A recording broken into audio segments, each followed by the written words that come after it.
3.2, the graph of a function. So we're going to use the vertical line test to determine which of these three graphs, if they are or not functions. So you might use a piece of paper, you might use a ruler. I like to use a ruler. So as we go along this graph, as we go along that graph right there, do you notice how the ruler only touches the graph once at every single point? It does, right?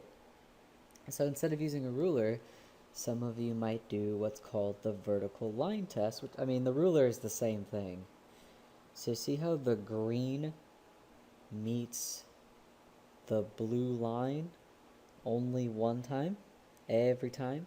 See, only once here, once, one time. So this is a function. Let me redraw that. It's a quadratic.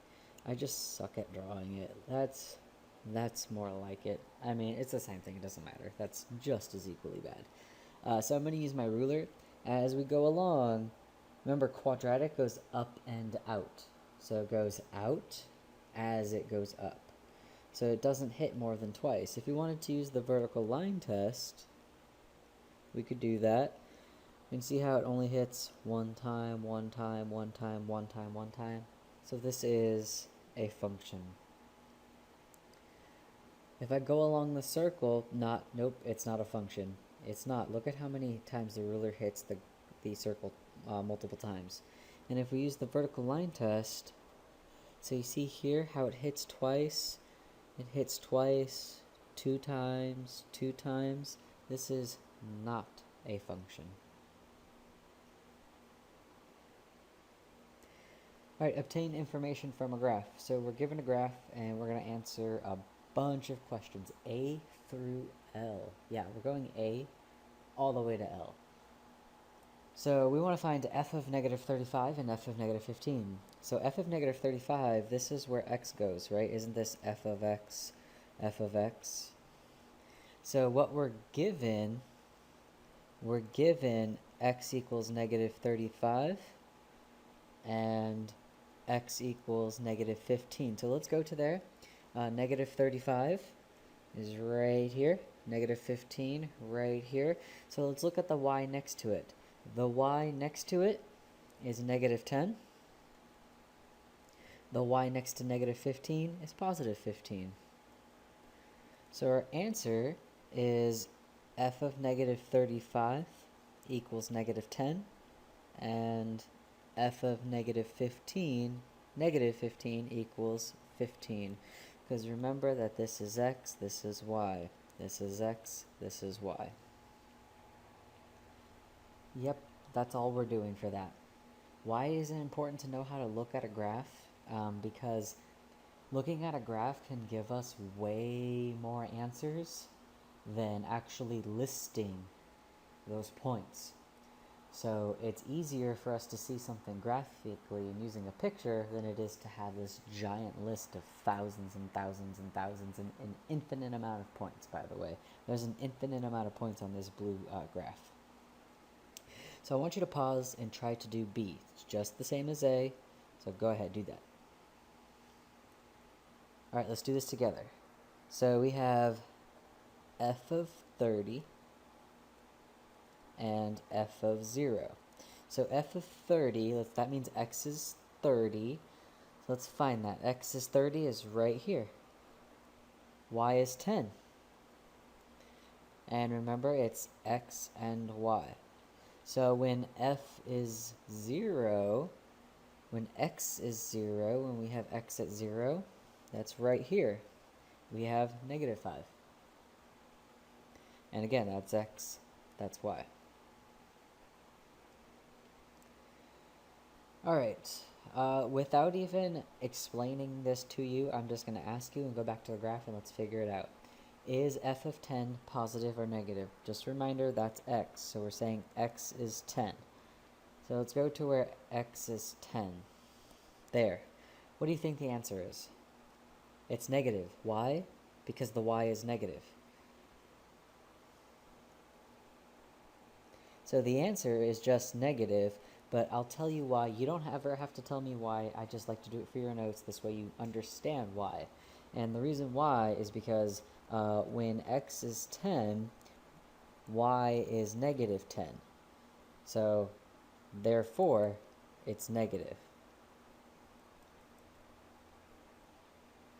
Those 3 dots mean therefore. Alrighty, let's keep it going. Part D is same thing. Go ahead, I want you to pause and try part D. Alright, so we have f of negative 35. So let's go to where f is negative 35, right here, and negative 10 is attached to it. So f of negative 35 is negative. Same reason. So for what value or values of x is f of x equals 0? As a reminder, f of x, that just means y equals 0. So we're given y, now we're looking for x. So let's go to where every y is 0. So here, y is 0. Y is 0 here. Let's see, any more? Y is 0 here. So those x's that are attached to it are negative 30, negative 5, and 20.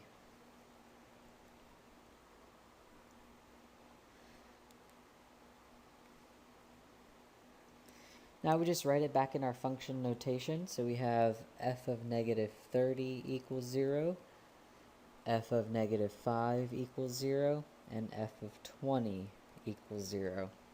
When y equals 0, what are we finding? We're finding x-intercepts. That's actually what we just found, are the x-intercepts. So just keep that in mind.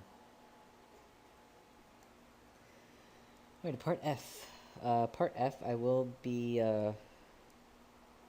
it's going to be the trick question of this. So bear with me, slow it down, maybe replay it a couple times. It'll be okay, we'll get this. So for what value or values of x is f of x greater than 0? So that's a completely different question because of the sign. The sign is completely different. So let's not even pay attention to e. So what we're talking about is y is greater than 0. So if we look at the graph, y is greater than 0, that's on the top part of the graph. So we're only going to be looking at the graph that's above and on the top part. So that means this part, that's above y equals 0, right? Because that's positive y's. And this part. Those are the only parts on my graph where y is greater than 0. So when it's asking about that, it's asking for what values of x. And since we have the inequality sign, we're talking about intervals and interval notation. Because we have x and an inequality sign, we're talking about intervals. So meaning from what x to what x can I plug in to get y be bigger than 0? So reread left to right, it starts at negative 30. And we keep going until it stops. So here it's still going, it hasn't stopped yet, it hasn't stopped. Here it has stopped. It stopped at negative 5. Now, bracket or parentheses. Since there is no line underneath, let's go back to those two numbers, negative 30 and negative 5. So the y that is with it is 0. 0 is not greater than 0. Since that is not true, that's a parentheses. We do the same thing for negative 5. So at negative 5, 0, that's the point that it stops. And 0 is not greater than 0. So since that's not true, it's a parentheses. Remember, intervals, that means every number between negative 30 and negative 5. Every number between those two is included in that parentheses. So let's keep going. Go back to the next part. If there's a break, since there is a break, it's a union, meaning we have to stop, right? Didn't we stop here? We're going to start again here. So we start again at 20. So we're at 20, and the graph stops at 30. So I can't keep going. So at 20, we're going to look next to it. At 20, it's with a 0. 0 is not greater than 0. so parenthesis. At 30, it's 10, so 10 is greater than 0. Since that is the case, it's true, bracket. Watch that again. If it's not making sense, watch it a couple times.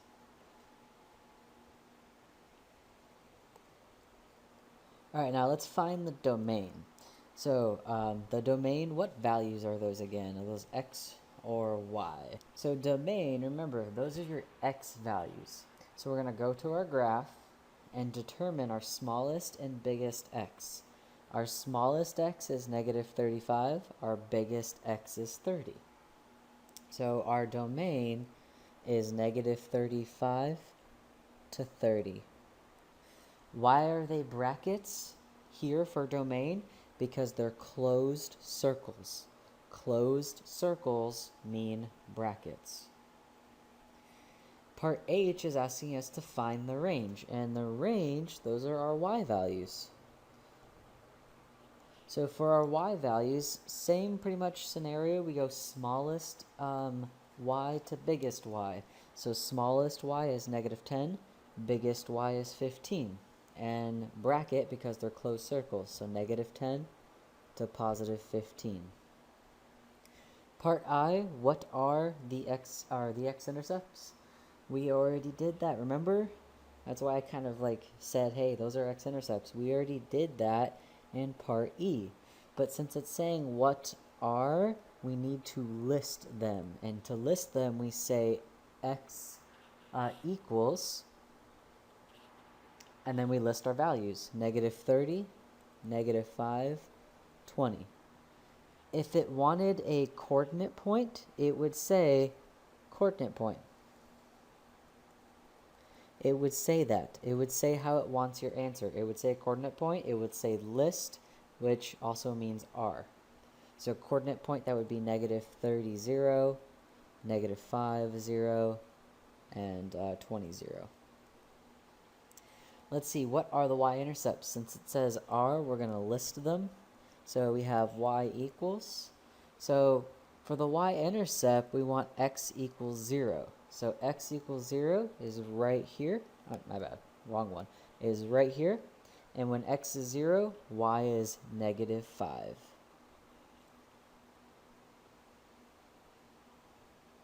Alrighty, part K. How often does the line y equals 1 intersect the graph? So y equals 1, that line. Let's go to where y is 1. Y is 1 is about right here. That's about there. So we draw a line that goes through that point. And how many times does it cross? 1 time, 2 times, 3 times. That is the answer, just 3 times. For what value or values of x does f of x equals 15? So we're given y equals 15. What's x? Let's figure it out. So let's go to our graph. At y equals 15, x equals negative 15. So we'll have f of negative 15 equals 15. Example 3. Determine whether the graph is that of a function by using the vertical line test. So here's the graph. Let's use the vertical line test. I like to use rulers. So if we use a ruler to go along, yep, it's only hitting the blue once. If I keep going, yep, this is a function, totally. So, yes, this is a function. So part A, what is the domain in range? So my x's for my domain, do you notice that I have double arrows pointing down? If you have double arrows pointing down or up, your domain is always all real numbers. You might want to write that down. If you have double arrow up or double arrow down, your domain is all real numbers. The range is our y values. So I do have a start and I have a stop. So technically this doesn't this kind of look like a frowny face? It's because it is. Like it's a frown. It looks like a frowny face. So when you're frowning, your negative infinity, and our biggest y is 6.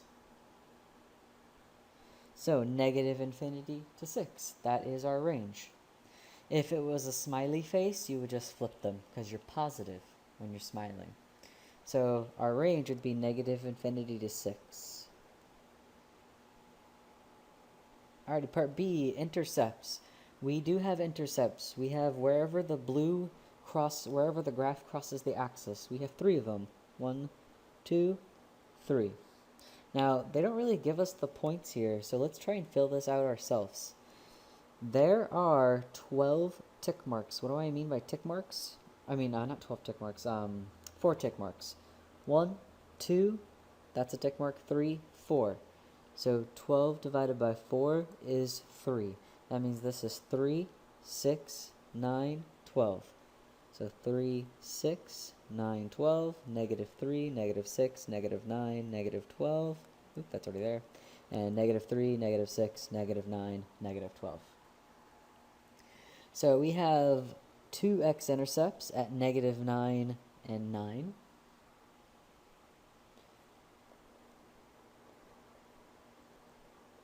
And then we have a y-intercept at negative 6, or excuse me, positive 6. Symmetry. Do we have any symmetry? Let's see. Let's see. If we folded this over the y-axis, it would go on top of each other because it looks like a frowny face. If it looks like a frowny face or a smiley face, it's always y-axis symmetry. So this is symmetric with respect to the y-axis.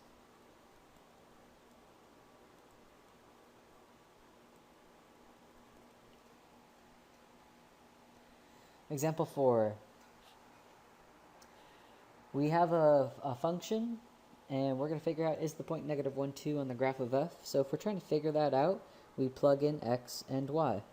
So we have f of x, which just means y, so 2 equals blank plus 2 over blank minus 6, and the blank we're plugging in is negative 1. We're going to simplify. We have 2 equals 1 over negative 7. That is not true. Since it is not true, negative 1, 2 is not on the graph. So no, that is not on the graph. If x equals 4, what is f of x? What point is on the graph of f? So it's just asking us to plug in x. Let's figure it out. So we have y equals x plus 2 over x minus 6. And in that blank, I'm putting in 4 for x. We simplify. So we have 6 over negative 2, which is negative 3. That means f of, we plugged in 4, equals negative 3. Remember, that's x, that's y. It also asked for what point or point is on the graph, and the point is 4, negative 3. Part C, if f of x equals 2, what is x? What point or points are on the graph of f? So now we're given y, let's find x. So we need to find x. So part C, we're given y for part C. So we have 2 equals x plus 2 over x minus 6. We're trying to solve for x, and anytime you need to solve for x and it's part of a fraction, you always multiply by the denominator. So when we do, we have 2x minus 12 equals, these cancel, x plus 2, we're going to solve for x, and when we do, we subtract x to both sides. So we're left with x minus 12 equals 2. Add 12 over. So we get x equals 14. So that means f of 14 equals 2. And that point on the graph is 14, 2.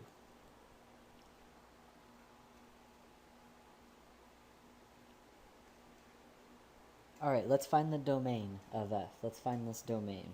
So I'm going to just rewrite our function for part D.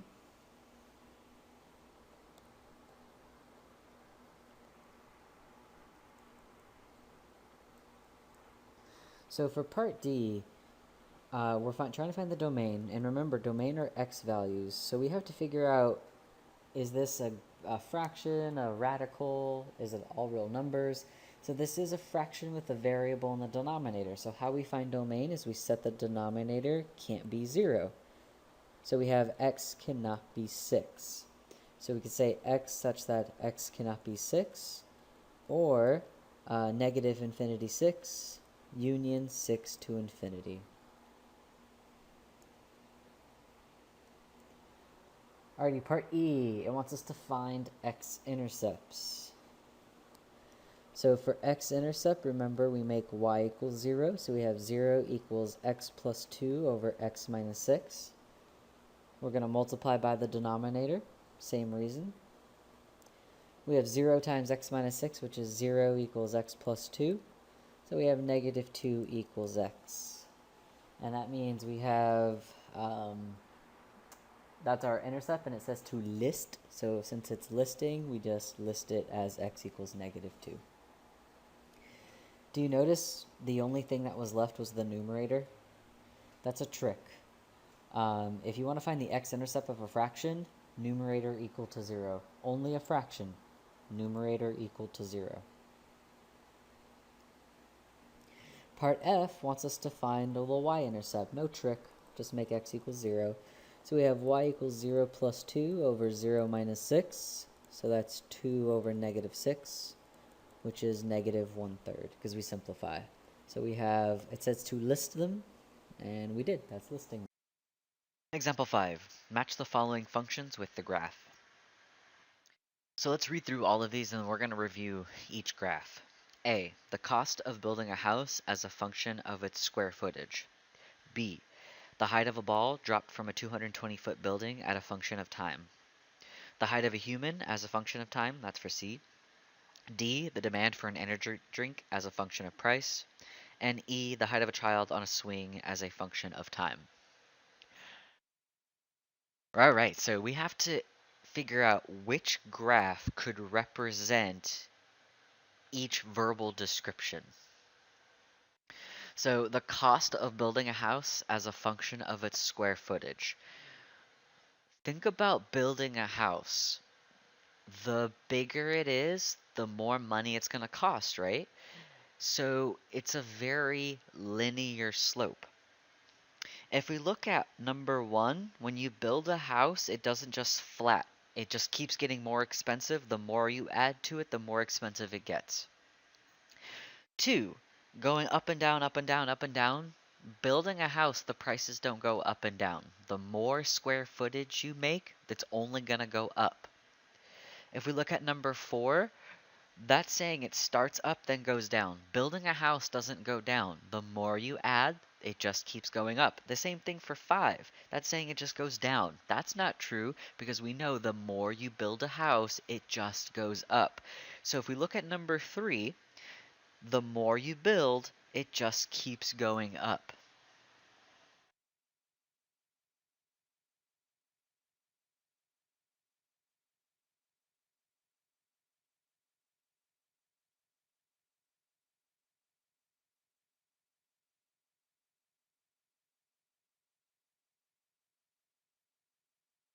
Generally speaking, building cost is linear. The more you build, the more it's going to cost. Let's look at B. The height of the ball dropped from a 220-foot building as a function of time. So if we think about throwing a ball, like if you just think about throwing something up and then back down, think about chapter 4. It's a parabola. Number 1 is not a parabola. Number 2 is not a parabola. Number 5, that's not a parabola. What is a parabola is number 4. When you think about throwing something, it goes up and then back down. But if you're throwing from a building, let's pretend that this is the building. So you're standing on the building and you throw something down. That's exactly what it looks like when you throw something down from a high elevation. So that's number 4. Let's look at C. The height of a human as a function of time. So if you think about a human, we grow really fast, right? And then when we're like 15, 16, 17, we just stop growing. So we go up really, really, really fast and then we stop. So you see for number one, we go up really, really fast and then we stop.